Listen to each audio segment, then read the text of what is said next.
Social media విట్టలన్న తీసుకున్నాం.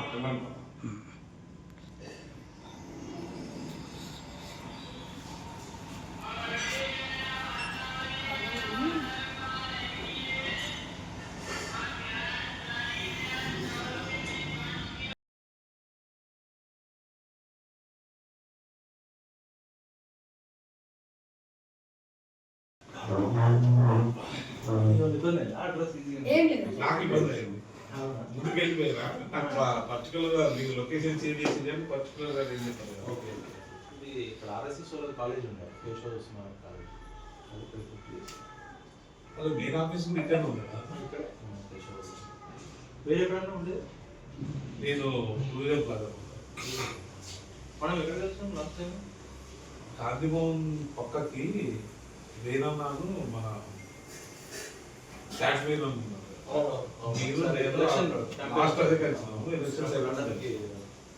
ఉద్యోగంలో చాలా సార్లు కలిసినా కానీ ఎవరు బిజీ రావాలంటాం అప్పుడు మూమెంటే లేదు.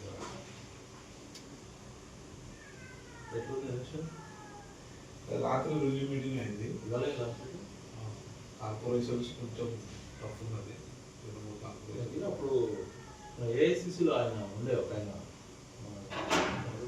రుద్ర సంతోష్ గారు, సందేశ్ వాళ్ళ మీనాక్షిని పట్టుకప్పుడు ఒకసారి Ajay Kumar IPS officer,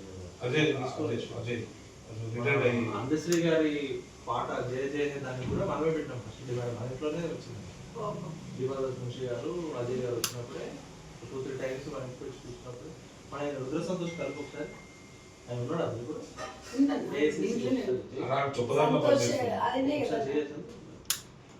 JB coordinator కి ఆయనే అనుకుంటా రుద్ర సంతోష్ వార్రూమ్ ఇన్ఛార్జ్ అప్పుడు. ఇప్పుడు వేరే వాళ్ళు చేస్తున్నారు. అప్పుడు మన వీళ్ళని సివిల్ సొసైటీ మొత్తం ఆయనే తీసుకొచ్చి దాదాపు 6 నెలలు వీళ్ళంతా తిరిగారు. దీపాదాస్ మున్షి మేడం, అజయ్ కుమార్ గారు. ఒకసారి తర్వాత కేసీఆర్ పొద్దులేసి ఏంటంటే నేను ఉద్యమకారుల గురించి మాట్లాడారు మీరు అసలు మీరు ఆ జాతిపితలు వాళ్ళు అని చెప్పేసి 100 సార్లు చెప్తా. నేను అలాంటి వ్యక్తిని నేను ఎందుకంటే ఇప్పుడు మాట్లాడితే అరెస్ట్ చేస్తున్నారు సార్ లాంటి వాళ్ళు వచ్చి వాళ్ళకి మాట్లాడారు. మీకు మీనాక్షమ్మ రాగానే మీకు అందరికి ఒక మీటింగ్ ఏర్పాటు చేస్తారు, సమస్యను సాల్వ్ చేసుకుందాం అంతే.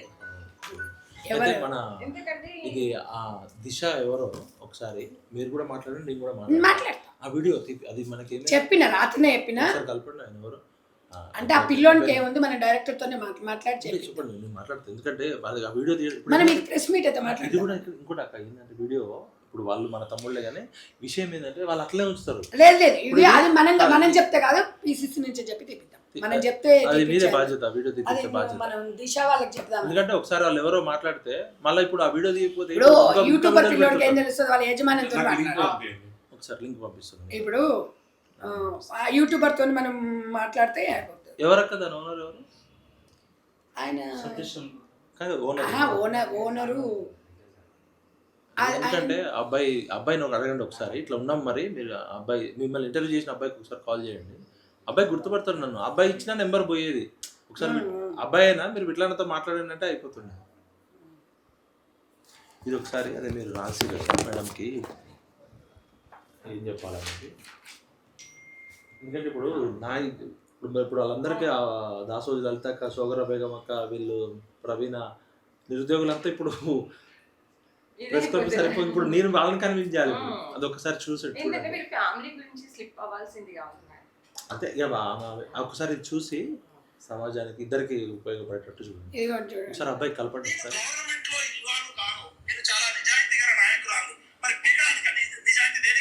నీ నిజాయితీ ఎవడు ఒకసారి పంపించండి. ఎవడో ఒకసారి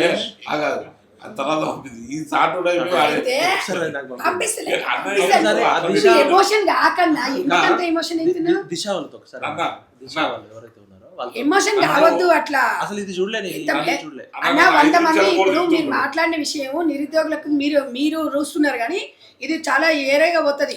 మీ నిజాయితీ ఎందుకైనా పీకనికంటే ఏమన్నా మేడం అన్నట్టే. అమ్మ వినండి, నేను ఆ ఉద్దేశం నుంచి నేను అంటలేను. ఇప్పటి కూడా నేను దానికి సంజాయిషి ఇస్తానా కూడా నన్ను మీరు ఇది చేస్తే ఇంకా నేను ఏం చేయాలి? మేడం సంధ్యారెడ్డి గారు వచ్చారు last before election Congress party election ఒక డిబేట్ జరుగుతుంది. లంచ్ అవర్ బిఫోర్ డాక్యుమెంట్స్ ఇచ్చింది. ఇది మనోడు వచ్చిండు కేసీఆర్ ముఖ్యమంత్రి గారు ఉత్తమ్ కుమార్ గారు ఏమన్నా అంటే మాకు దీనికి చాలా సమయం పడుతుంది, దీనికి ప్రిపేర్ ఏం కాలేదు, మాకు కొంత సమయం కావాలని ఒక మాట అన్నాం. కేసీఆర్ గారు లేచి ఏం పీకదానికి వచ్చిన అసెంబ్లీకి ప్రిపేర్ కాలేదు, మేమేం కాలేదని పీకదానికి వచ్చిన. అదే దాని తర్వాత కూడా అట్లా లాంగ్వేజ్ గురించి ఏమన్నా మన దగ్గర సర్వసాధారణ వాస్తవంగా.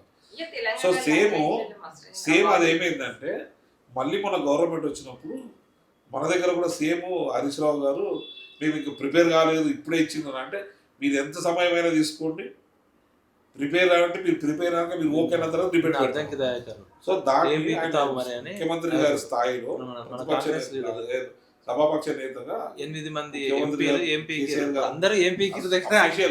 పీకదానికి వచ్చిన అందరూ మీరు మాట్లాడమే, మీరు ఎడ్యుకేటెడ్ కదా ప్రిన్సిపల్ సరే నేను చెప్తాంటున్నా కదా మీకు ప్రాబ్లం సమస్య ప్రాబ్లం కావాలి కదా. టీచర్ పిల్లల్ని కొడుతున్నారు, పేరెంట్ వచ్చి మీ టీచర్ పిల్లల్ని కొడుతున్నట్టు ప్రిన్సిపాల్ ఏమన్నా టీచర్ ని పిలిచి మందలియాల. మేడం కూడా అట్లా అనకూడదు, గవర్నమెంట్ లో ఇన్వాల్వ్ అట్లా ముందు కూడా కొన్ని మీరు కొంచెం ఇన్వాల్వ్ కావాలంటే పార్టీ సిద్ధాంతాలనే అది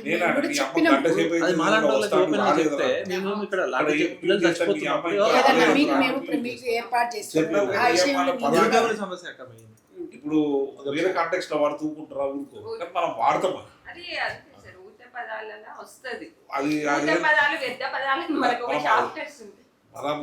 మనము యాక్చువల్ గా కాళోజీ గారి జయంతిని తెలంగాణ భాషా దినోత్సవంగా పెట్టుకుంటే ఉత్తరాంధ్ర భాష కాదు. ఈ రోజు వరకు కూడా ఏ ప్రభుత్వం, ఈ రోజు కాంగ్రెస్ ప్రభుత్వం కూడా భాషను సంస్కరించుకోవాల్సిన పరిస్థితి ఉంటే ఉన్నది. మన భాష ఇంకా ఇంప్లిమెంటేషన్ కాలేదు. సిద్ధారెడ్డి గారు అప్పుడు ఆయన మీద బాగా చేసి సిద్ధారెడ్డి గారు కూడా అప్పుడు తెలంగాణ యాస కాదు భాష అని మాట్లాడారు. ప్రభుత్వం వచ్చినాక మళ్ళా గాలి పొందేసి. సో అది ఇప్పుడు ఏమొస్తుంది పలుకుల భాష, పలుకుబడుల భాష. ఇప్పుడు విఠల్ గారి ఇంటికి వచ్చింది సంధ్యారెడ్డి క్షమాపణ చెప్పింది అంటారు. అదే కరెక్ట్ అనిపిస్తుంది? అది నేను తమ్ముడు ఇంటికి రాక మనం ఇద్దరం కలిసి మాట్లాడదాం, మన సమస్యను పరిష్కరించుకుందామని అనుకుంటున్నాను. ఇంకోటి కూడా ఇప్పుడు గడ్డి పీకి నేను లాయర్ అమ్మా అడిగిన కేసు పెడితే ఏంటంటే పెట్టమని సార్ కేసు పెడితే మంచిది, ఉమెన్ కమిషన్ పిలిస్తే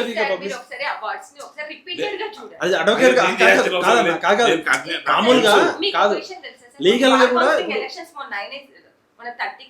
ప్రతి ఒక్కసారి ఇప్పుడు బార్ కౌన్సిలింగ్ లో ఇదివరకు ఉన్న వాళ్ళని ఏం బీకడ్ అనుకున్నారు అనే వర్డ్ యూజ్ చేసి అట్లా వాళ్ళని మరి అడ్వకేట్ ఎందుకు యూజ్ చేశారు? మీరు వాళ్ళ క్యాంపెయినింగ్, వాళ్ళ క్యాన్వాసింగ్ అన్ని వీడియోస్ చూడండి. అద్దంకి దయాకర్ గారు మాట్లాడింది ఒకసారి చూడు.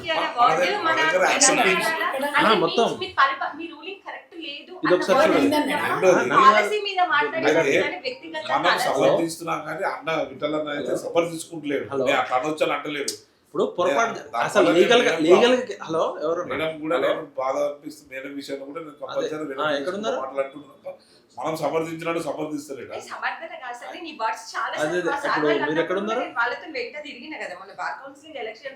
ఇప్పుడు వద్దులే నేను చెప్తా, అంటే ఇప్పుడు కాక రాలేవు బర్కత్పూర్ చాలా దూరము, నేను చెప్తా మధ్యాహ్నం లేట్ అయిపోయింది. ఏం ఇక్కడ అనుకుంటారు ఎందుకంటే ఫండింగ్ గురించి చెప్పట్లేదు, అడ్వకేట్స్ కి చాలా ప్రాబ్లమ్స్ అవుతున్నాయని. మేడం నిన్న అద్దంకి దయాకర్ గారు చూడండి, ఇది ఏం పీకడానికి చదవండి ఒకసారి.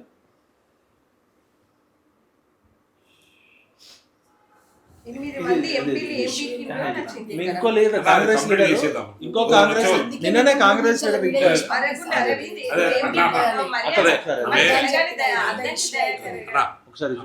ఒకసారి నువ్వు చూడు. ఆయన అంటాడు అన్న ఆడామని మన మగోళ్ళు అనొద్దని అంతే, ఏం లేదు.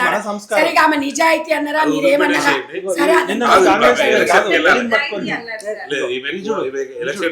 మన డ్యూటీ ఉంది. నేను మీ కాంగ్రెస్ లీడర్ ఏమన్నాడు చూడండి. సరే మాకు పంపి అన్న అది వాళ్ళకు ఉండేదండి, నేను వాడతాను అందరం వాడుతుందన్న. పొద్దున్న లేసి అవి చూస్తున్నాం మేడం. అయితే మేము మామూలుగా ఇళ్ళల్లో కూడా గడ్డి పీకిరా ఏం చేస్తున్నాం అంటారు. అది ఒకసారి అమ్మా నేను ఒక్కటే ఇప్పుడు కూడా చెప్తున్నమ్మా, అన్న అన్న సింపుల్ సిటీ మేడం అన్నందుకు emotion madam sir respect words చూసారా?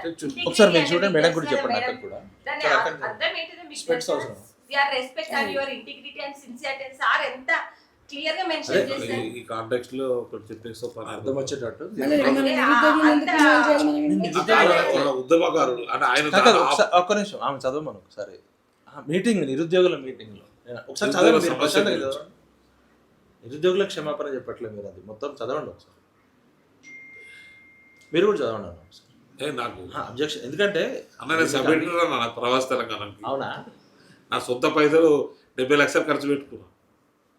నా పేపర్ నాది ఒక యాడ్ అయితే పైసలు లేపెత్తారని అంటారా అని చెప్పి నా సొంత పైసలు యూకే ఎన్ఆర్ఐ వాళ్ళ ఫ్యామిలీకి నేను క్షమాపణ చెప్తున్నాను చెప్పాలంట. మీరు రాసిన దానిలో మీకు ఏం అభ్యంతరం ఉంటే చెప్తే దాన్ని మాట్లాడదాం. కాదు ఉద్యమకారుల ఇది నిరుద్యోగుల గురించి మనం వాళ్ళని ప్రశాంత్ మీరు కూడా వినండి, మీరు కూడా వినండి. జై తెలంగాణ నిరుద్యోగుల సమస్యల గురించి ఇందిరా పార్క్ దగ్గర జరిగిన నిరుద్యోగుల మహాధర్నా కార్యక్రమంలో తెలంగాణ ఉద్యమకారులు తెలంగాణ విఠల్ గారు మాట్లాడిన అంశంపై నేను తొందరపడి నోరు జారడం జరిగింది. విఠల్ గారి కుటుంబ సభ్యుల్ని విఠల్ గారి కుటుంబ సభ్యుల్ని నేనేమంటున్నా, నాకు ఒక యూట్యూబర్ వచ్చి ఈ వాక్య గురించి నాకు చెప్పారు. చెప్పినప్పుడు నేను నిరుద్యోగ పిల్లలు అన్న నా తమ్ముళ్ళే, నేను వాళ్ళని నేను అనలేదు. ఆ సమస్యలో తను మాట్లాడిన యూట్యూబ్ చూపించినప్పుడు మీనాక్షమ్మని అన్నందుకు ఒక మహిళగా నేను ఒక పార్టీగా బాధపడ్డాను. కాబట్టి ఎమోషనల్గా నేను అన్నాను. At the same time Vithal గారు కూడా ఆమె కూడా అమ్మస్థానంలో ఉంది కాబట్టి ఆ మాట అన్నందుకు ఆమె కూడా ఉపసంహరించుకోవాల్సిన అవసరం ఉంది. డెఫినెట్లీ నేను ఒకసారి కదా 100 సార్లు కూడా ఉపసంహరించుకుంటాను. మా ఉద్దేశం ఫ్యామిలీలను మనం అనడం కాదు ఇక్కడ. తెలంగాణ సమాజం నేను అదే చెప్తున్నా. అయితే నేను కూడా అదే చెప్తా, తనని నేను కించపరచడానికి కాదు, నిరుద్యోగస్తుల గురించి కూడా నేను ఎక్కడ మాట్లాడలేదు. మీ సమస్య అనేది అందరి సమస్య, అది పైకి కొట్టేసి డెఫినెట్ గా అది అందరం దృష్టికి తీసుకెళ్దాము, మాట్లాడదాం. నేను దాని గురించి మాట్లాడలేదు. ఇప్పుడు నేను ఎమోషనల్ అమ్మా, నేను కావాలని అన్నది కాదు మేడం. వినండి అమ్మా, వినండి. మీరు ఒకటే అడ్వకేట్ లాగా మీరు ఒక్క సైడ్ మాట్లాడకండి మేడం. నాకు తెలుసు ఉండొచ్చు మేడం, నేను కూడా అదే. నేను ఇప్పుడు విఠల్ అన్న నేను తప్పనట్లేదు, ఆయన ఎమోషనల్గా మాట్లాడిండు, మేడం నన్నందుకు నేను ఎమోషనల్గా మాట్లాడినా. మీరు అర్థాలు తీస్తే పీకడం అనే విషయం అందరం అంటాం. కానీ ఒక మగవాడిని అన్నప్పుడు, మగవాడు ఆడవాళ్ళని అన్నప్పుడు మాత్రమే సందర్భం. ఆడవాళ్ళం అనుకోవచ్చు, మగవాళ్ళు అక్కడ వచ్చింది అదే. ఎందుకంటే తను నాకు మా ఇన్ఛార్జ్ గారు కాబట్టి 12 సంవత్సరాల నుంచి ఏ సమస్యలు ఉన్నా కూడా ఎవరు పట్టించుకోకుండా మేడం ప్రతి ఒక్కరికి రెస్పాండ్ అవుతుంది. కాబట్టి ఆమె మీద ఉన్న అభిమానం, ఆమె ఉన్న సింపుల్ సిటీని నేను చాలా ఇష్టపడ్డా. ఎమోషనల్గా అయ్యి నేను అన్న తప్ప ఇక్కడ నిరుద్యోగులనా ఇంకొకరినా విఠలన్న కుటుంబాన్న వ్యక్తిగతంగా నాకు ఎలాంటివి లేదు.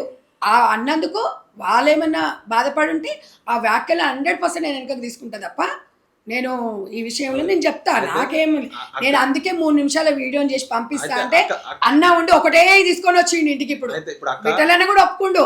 అక్క మీరు తెలవాల్సింది ఏంటంటే నేను ఒకదాన్ని కాదు, మరి ఈయన గీడిదని మస్తు తిట్టిరు. ఎవరు? నేను మీకు పంపిస్తా వీడియో. అయితే నేనేమంటున్నా అంటే అక్క కూడా ఇప్పటికి కూడా ఆమె యొక్క ఆ పోస్ట్ లో ఉండి మా సీఎంకే బాస్, మీరు మా హెడ్కే హెడ్ లాంటి వాళ్ళు, మీరు అంత పెద్ద ఇన్ఛార్జ్ పోస్ట్ లో ఉండి గవర్నమెంట్ లో ఇన్వాల్వ్ కాము అంటే మీ నిజాయితీ దేనికి? మీరు మంచోళ్ళే, మీ నిజాయితీ వల్ల ఉపయోగం ఉంది. మీనింగ్ అక్కకు కూడా అయితే విషయం ఏంటంటే ఇప్పుడు ఆమెను ఎందుకంటే అక్క అసలు మీరు ఎందుకు వీడియోలు తీస్తురో ఒకసారి చూడరాదన్నా. నువ్వు 2-3 నిమిషాల వీడియో చేసి పంపేసి ఇదంతా అయ్యేది కాదు కదా. సందర్భాలు వచ్చినప్పుడు ఉంటాయి.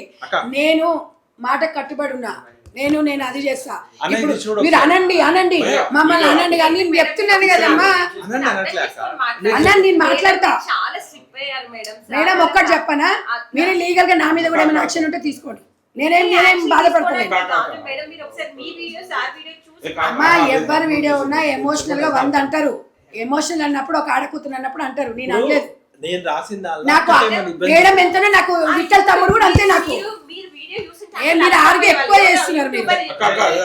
మేడం ఆగండి చాలా ఆర్గ్యూ చేస్తున్నారు. వదిలిపెట్టేసి చేయడం వల్ల వచ్చింది కదా. అది ఇప్పుడు వివరణ ఆమె తరపున ఆమె చెప్పింది, మీ తరపున మీరు చెప్పారు. ఇప్పుడు మా ఇద్దరి మధ్య ఇష్యూ కాకుండా మీరు అందరు ఇన్వాల్వ్ అయ్యారు. ఇప్పుడు వాళ్ళందరికీ స్మైల్ చెప్పాలి. అయితే ఆ విషయం ఏంటంటే నేను రాసింది ఇది, మీకు ఏదనిపిస్తే చెప్పండి. నేను చెప్తా, ఎందుకు చెప్పను నేను అనేది ఇప్పుడు ఇదే చెప్పమని